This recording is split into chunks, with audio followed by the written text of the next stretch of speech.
Nouvelle édition de Métro News pour cette semaine. Chers téléspectateurs, téléspectatrices de Métropole, bonsoir, bienvenue. À la une de l'actualité, à son retour au pays, le Premier ministre a annoncé des engagements de partenariat avec les Émirats arabes unis et le Kenya concernant la sécurité. Parallèlement, Gary Coney a souligné les excellentes relations entre la primature et la présidence.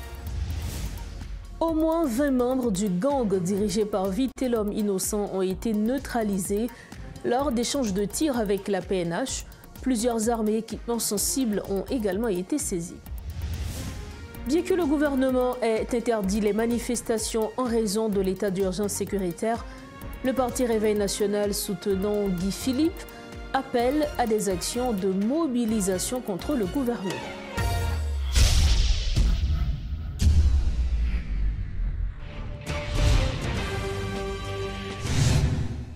Bienvenue au développement de l'actualité. Comme je le disais en titre, le Premier ministre Gary Coney a présenté un bilan positif de sa mission aux Émirats et au Kenya, visant à attirer l'attention sur la crise en Haïti.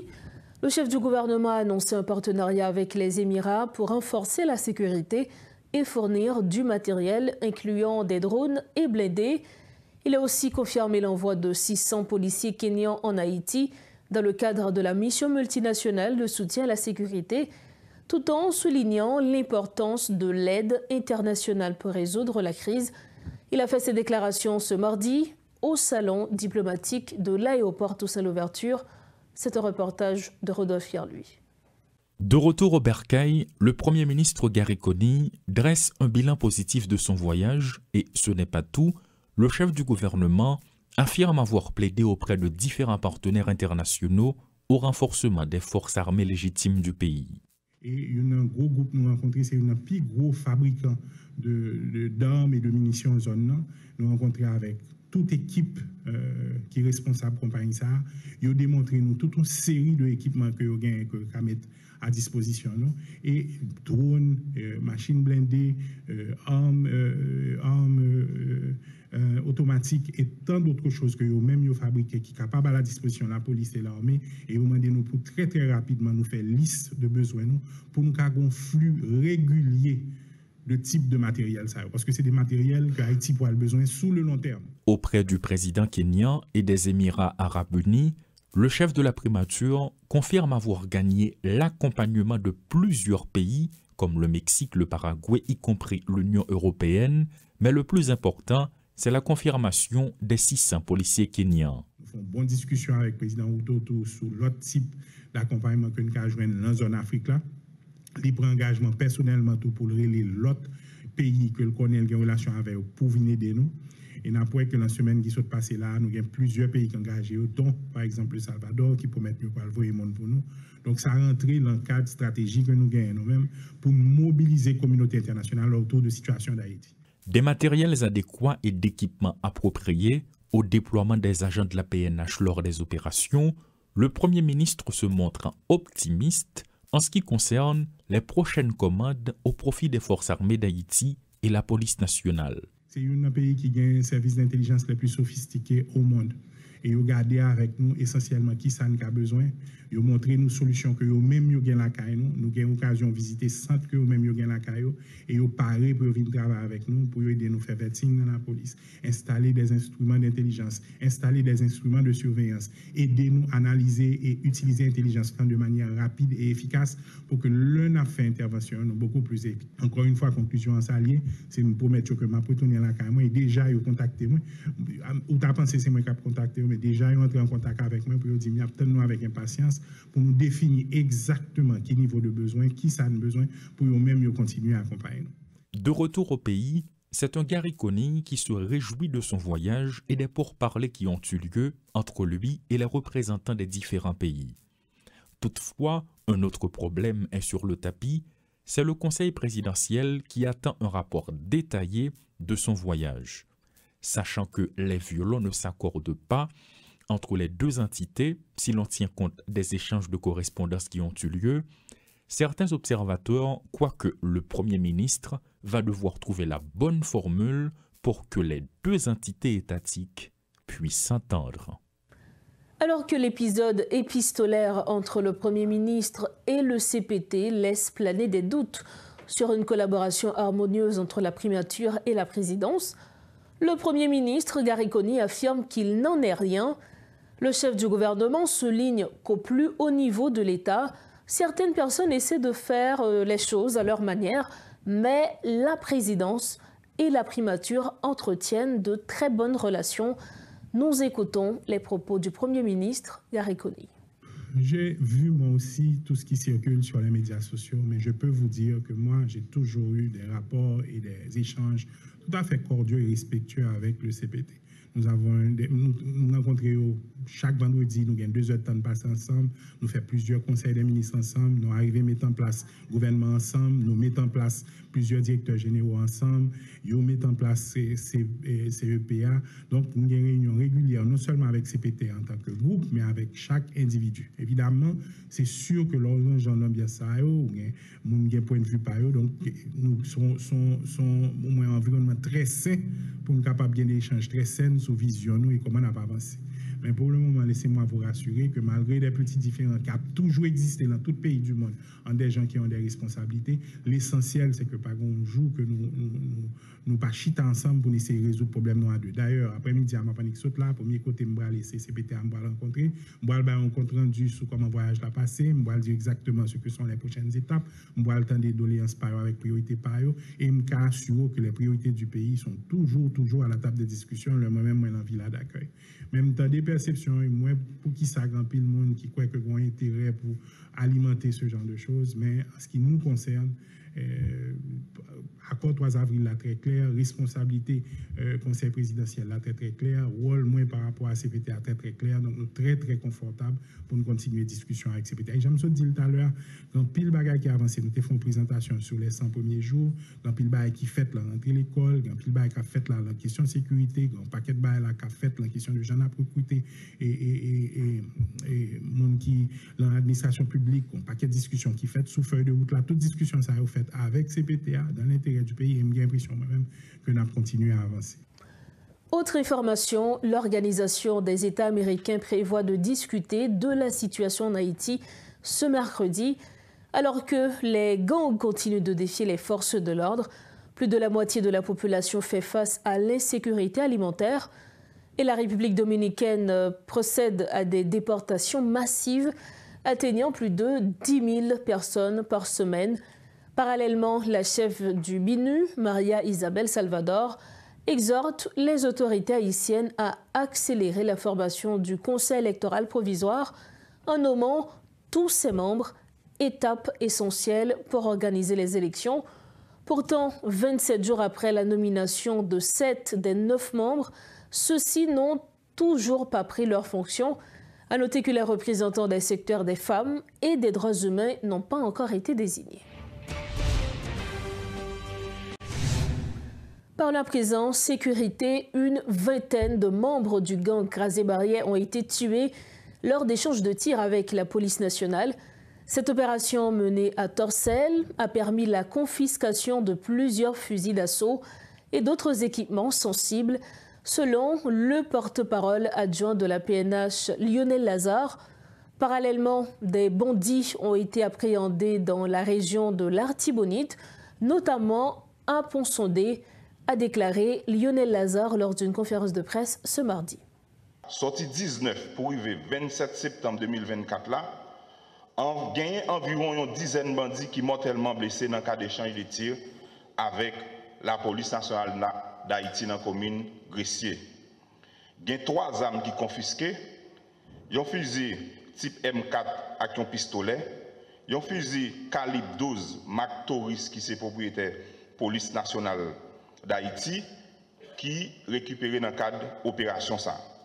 De l'autre côté, PNH là prend bon genre disposition sécurité pour empêcher bandits rentrer dans la commune Léogane. Pendant ce temps, la police a continué à traquer gang yo dans Gressier jusqu'à ce qu'elle arrive à déloger criminels yo. Une façon pour faciliter la libre circulation paisible citoyen yo. Samedi 12 à lundi 14 octobre 2024 là, PNH a mené une opération musclée dans fièvre gang crasé barrière qui gagne en tête les criminels vite l'homme innocent. Pour te réaliser l'opération si là, plusieurs unités spécialisées dans PNH là étaient engagées et qui te joignent support contingent MMS là. Dans le cas d'opération si là, plus passé 20 bandits mortellement blessés dans le cas d'échange de tirs avec force de l'audio. Gagné en pile d'armes qui saisit. La police privée saisit plusieurs téléphones avec matériel et équipements sensibles qui étaient en possession gang crasé barrière. Agent l'audio pendant l'opération ça a fait une pénétration dans une zone stratégique, même organisation criminelle crasé barrière logée dans Torsel. La police a perquisitionné une caille selon information service intelligence, institution en gagné, terroriste chef gang vite l'homme innocent utilisé comme cachette. Force l'audio confisqué plusieurs effets personnels, Jean que nous avons regardé là. Chef gang vite l'homme innocent parmi eux, une chaîne et dans un moment, deuxième chef gang, groupe terroriste Casé Barrière, ils connaissent ce nom des hommes blessés par balle et manqué perdu Paul. La police avait confisqué 15 armes parmi eux, 11 manches longues, à 4 manches courtes et puis divers autres matériels avec équipement. La police saisit 6 gilets fluorescents, 6 képis fluorescents, 3 maillots fluorescents, un gilet par balle, 2 pantalons bidiou, 2 genouillères, 2 tablettes, une Mac Pad, et puis tout l'autre là c'est Mac Samsung. 2 téléphones, bâclés avec un iPhone. L'état d'urgence sécuritaire en vigueur interdit toute manifestation de rue. Pourtant, le Parti Réveil National allié de Guy Philippe appelle à la mobilisation ce 17 octobre.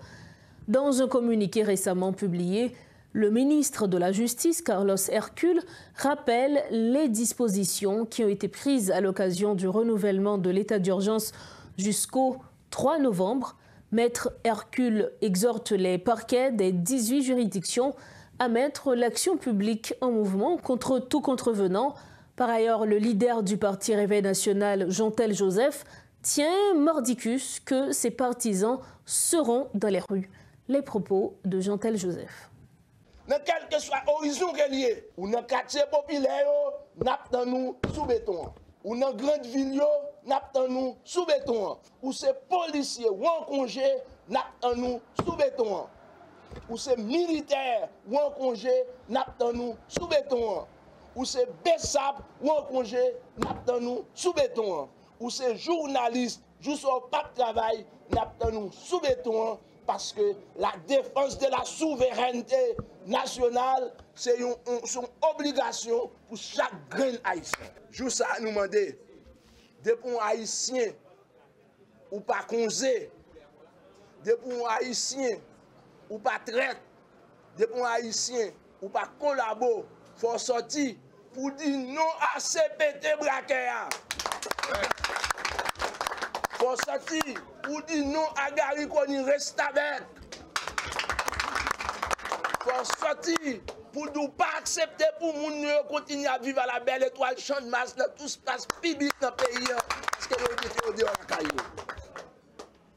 Et m'a dit à tout le monde généralement quelconque, 17 octobre, c'est le jour des Haïtiens. Depuis ces Haïtiens, quel que soit le chapeau que tu as gagné, quel que soit ça, maintenant, tout, nous devons sortir pour bataille, pour libérer le pays. Je dis nous pas quoi là devant, là dans Carrefour Delma 32, côté que nous avons message d'ouverture là, nous avons deuxième message là devant l'ambassade Canada pour nous donner un message pour toute communauté internationale là et nous avons demandé tout l'autre haïtiens, garçons et femmes pour convertir en brave. On a souté Bunda conseiller dans la ville d'accueil, dans la primature.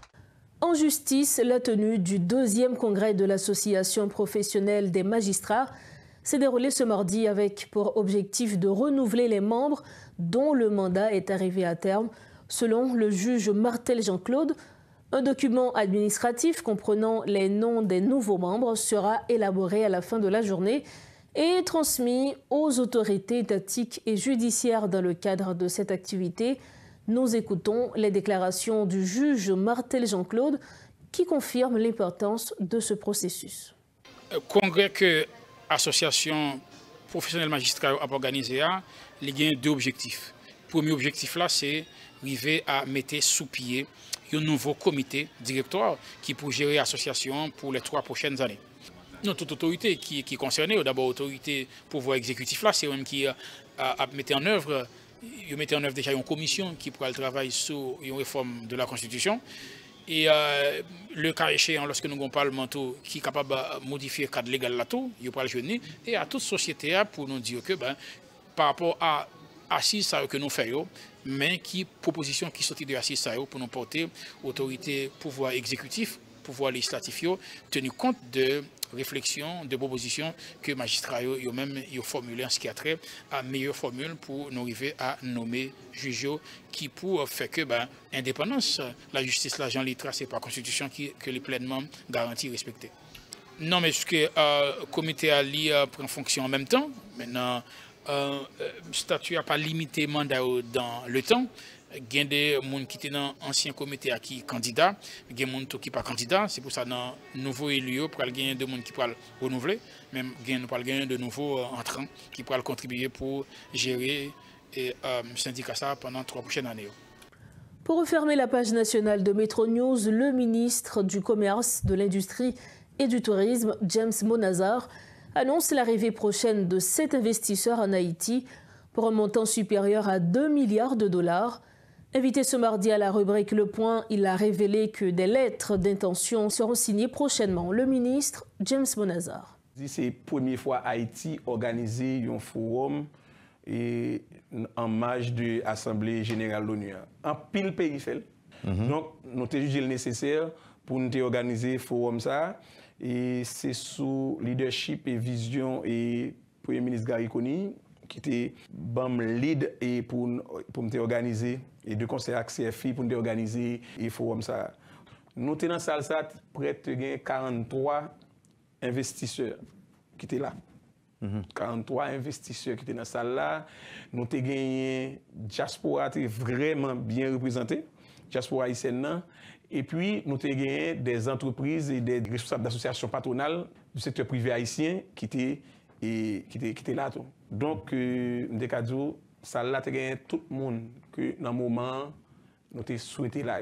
Maintenant, pour l'organisation, pour être honnête, nous avons petit faille là-dedans, mais globalement, nous avons dit c'est une réussite par rapport à retomber. Il y a une banque Afreximbank qui est une banque à la fois qui a de connexion entre l'Afrique et la Caraïbe et qui c'est un fonds disponible en termes d'investissement de près de 250 millions de dollars qui signe dans la salle entre le Premier ministre avec le président de la banque. Après ça, nous gagnons 250 millions, on dirait. Oui. Après ça, nous gagnons près de 7 entreprises qui manifestaient intérêt pour venir investir en Haïti. Et investissement ça le montant c'est 2,1 milliards de dollars américains. Hier, nous avons fait une réunion de suivi du forum et nous avons regardé comment pour nous matérialiser et question ça.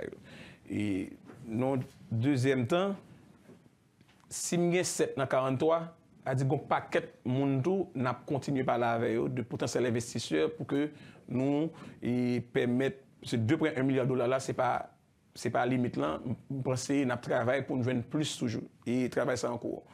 Le fait que nous beaucoup confier et parler avec le Premier ministre là, pour nous entendre son date et ça fait pas annoncer là aujourd'hui mais je pense que c'est nos futurs très proches et cet investisseur a bien pour entrer en Haïti vient signer l'aide d'État social sur investissement. Très prochainement, ça a fait, mais et on va permettre le fait que nous pouvons discuter avec PM et nous pas de droit pour nous divulguer date et en attendant. Mais pour nous, et retomber, yo commencé à prendre forme et n'a travail et tout est organe administratif de l'État et pour accompagner potentiel investisseur ça yo gata mettre en branle déjà pour que automatiquement et l'aide détention ancien pour nous dire maintenant voici le package mais qu'il soit besoin pour enregistrer une entreprise dans le ministère du commerce et gon service aftercare et CFI cap accompagner investisseur ça yo avant investissement, pendant investissement, même après investissement, pour assurer que tout le bagage est bien passé.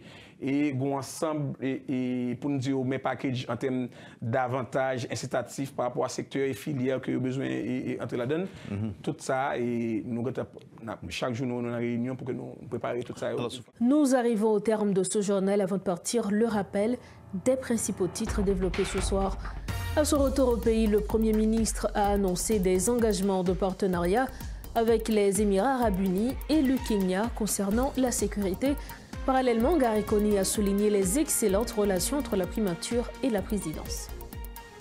Au moins 20 membres du gang dirigé par Vitellum innocent ont été neutralisés lors d'échanges de tirs avec la PNH. Plusieurs armes et équipements sensibles ont également été saisis. Et puis bien que le gouvernement ait interdit les manifestations en raison de l'état d'urgence sécuritaire, le parti Réveil national soutenant Guy Philippe appelle à des actions de mobilisation contre le gouvernement. Voilà ce qui met fin à cette édition de Métro News. Merci infiniment de votre attention. Prochain rendez-vous demain. Entre-temps, restez sur Télémétropole. Bonsoir.